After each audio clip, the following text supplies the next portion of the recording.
A paz do Senhor Jesus Cristo, meus queridos irmãos e irmãs, alunos da Escola Dominical.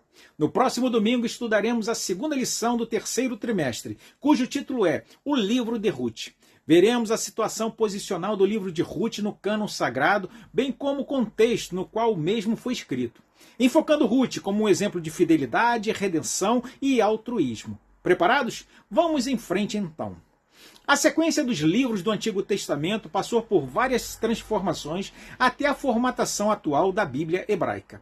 Originalmente, os textos circulavam sem uma ordem fixa e eram organizados de maneiras variadas por diferentes comunidades judaicas. Com o tempo, surgiram versões importantes, como a Septuaginta, que apresentavam ordens distintas. Eventualmente, estudiosos judeus padronizaram a ordem, resultando no Tanakh, dividida em Torá, que é a lei, Nevi'im, que são os profetas, e Ketuvim, que compõem os escritos. O livro de Ruth está no Ketuvim, refletindo a riqueza literária judaica.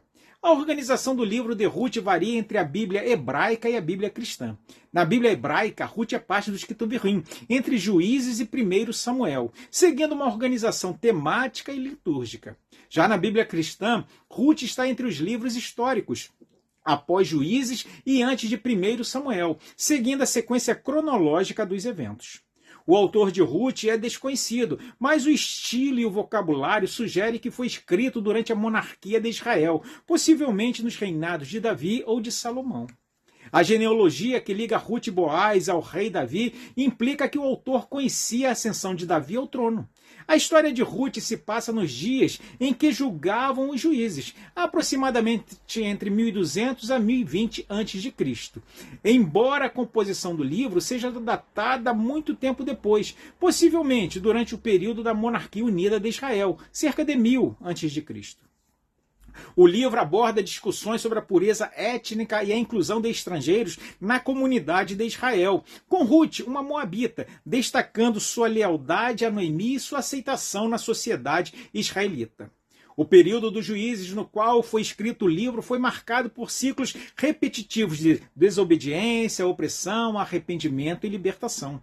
Os israelitas se afastavam de Deus adorando deuses pagãos, resultando em opressão por nações vizinhas.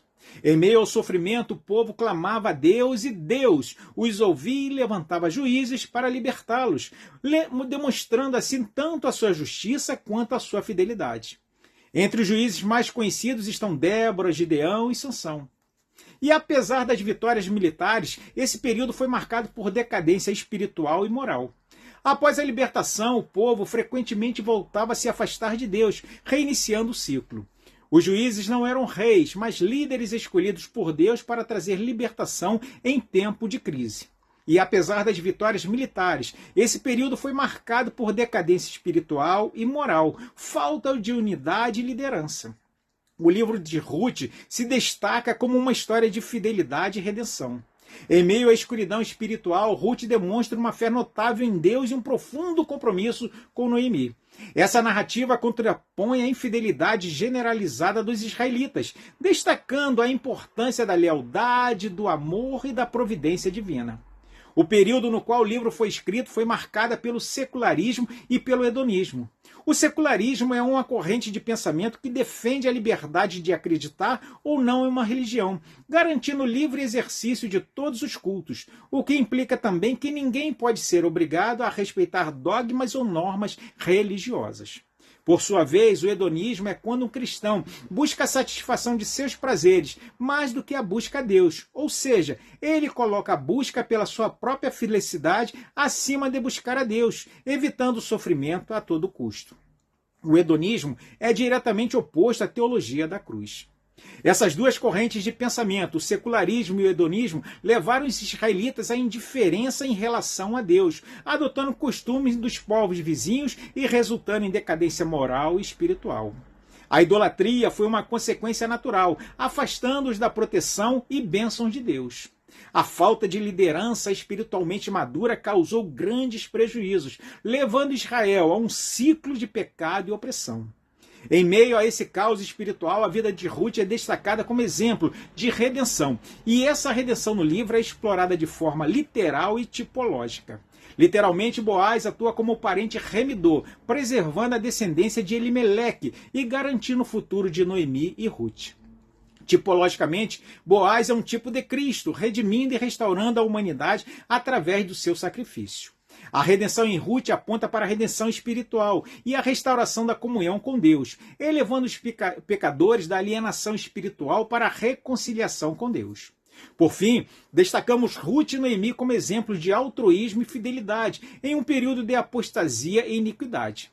Noemi demonstra compromisso com Ruth, incentivando-a a buscar um futuro seguro, mesmo que isso signifique deixá-la sozinha. Ruth, porém, declara sua lealdade a Noemi e a Deus, refletindo um amor sacrificial e voltado para o bem-estar do próximo. Assim, meus queridos, o livro de Ruth nos ensina que, apesar da incredulidade dos pecados do homem, Deus trabalha para cumprir seus desígnios. Sem violar o livre-arbítrio humano, ele conduz a história e executa seu plano de redenção. A fidelidade de Deus se aplica às circunstâncias comuns da vida, mostrando que ele é fiel em tudo, conforme Isaías 64:4, que diz: porque desde a antiguidade não se ouviu, nem com os ouvidos se percebeu, nem com os olhos se viu, um Deus que, além de ti, trabalha para aquele que nele espera. Chegamos assim, meus irmãos, ao final deste vídeo. Esperamos que esta síntese de nossa segunda lição tenha motivado cada um de vocês a estarem conosco no próximo domingo em uma escola bíblica dominical bem pertinho de sua casa. Na próxima sexta-feira, mais um vídeo inédito, onde continuaremos falando sobre o capítulo 8 do Apocalipse, a abertura do 7º selo e o toque das 4 primeiras trombetas. Não perca, assista, compartilhe. Que Deus os abençoe em Cristo Jesus.